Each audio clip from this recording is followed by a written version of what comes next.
Hello বন্ধুরা, হরে কৃষ্ণ। সবাই কেমন আছে?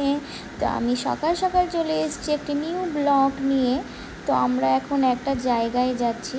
তো কোথায় যাচ্ছি সেটা এখন বলবো না, চলুন দেখতে থাকুন আর সাথে থাকুন পুরো ভিডিওটা, তখন সব আপনাদেরকে জানাবো। তো এখন আমরা হাঁটতে শুরু করে দিয়েছি। নিরিবিলি পরিবেশ, একটু সকাল সকাল বেরিয়েছি। আর দেখেন এদিক থেকে মন্দিরের ভিউটা কি সুন্দর লাগছে।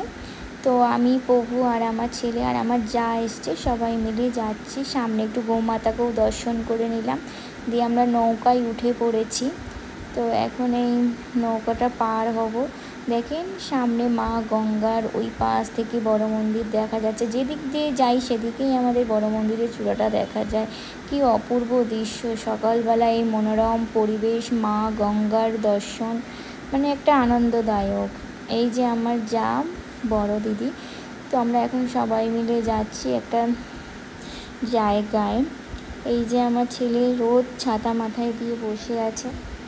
তারপরে আমরা এই নৌকার ঘাটের কাছে চলেই এসেছি। এবার আমরা পার হব, দিয়ে টোটোতে করে যাব।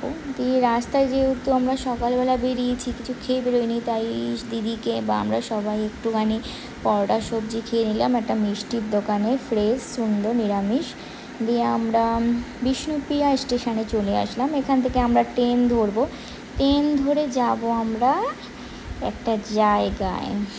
তো বেশি দূর না, তো চলুন দেখতে থাকুন। দিয়ে নেমেই আমরা পড়েছি ট্রেন থেকে। আর আপনারা দেখতেই পাচ্ছেন ট্রেনের ওই নাম দেখেই যেটা কানলা স্টেশন। আমরা কানলা স্টেশনে পৌঁছে আমরা 108টা শিব মন্দির দর্শন করতে এসেছি। সবাই এখানে আসে, আর শুনেছি খুব সুন্দর এখানে 108টা শিব মন্দির। আর ভিউগুলোও খুব সুন্দর, যেখানে ছবি তোলা ভিডিও করা যায় না, তবুও আমরা করেছি।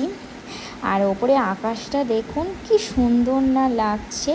এই যে হরে হরে মহাদেব হরে, দেখুন কি সুন্দর লাগছে শিবজিকে। ওম নমঃ শিবায়। তো এরকম করে 108টা শিব আমরা দর্শন করেছি, এখানে একটু ঘুরেছি। আর একটা দর্শন করেছি হলাম গৌরনিতাই ঝলক দর্শন, যেখানে আমরা ছবি তুলতে দেয়নি, ছবি তোলার সুযোগ পাইনি, সেই জায়গাটা দর্শন করেছি। বিবাহ স্থান ছিল, ওখানে দর্শন করেছি মহাপ্রভুর। এরকমভাবে অনেক কিছু আমরা দর্শন করেছি। আর প্রচণ্ড রোদও ছিল সেই দিন, এত রোদের তেজ সে আপনাদেরকে কি বলবো।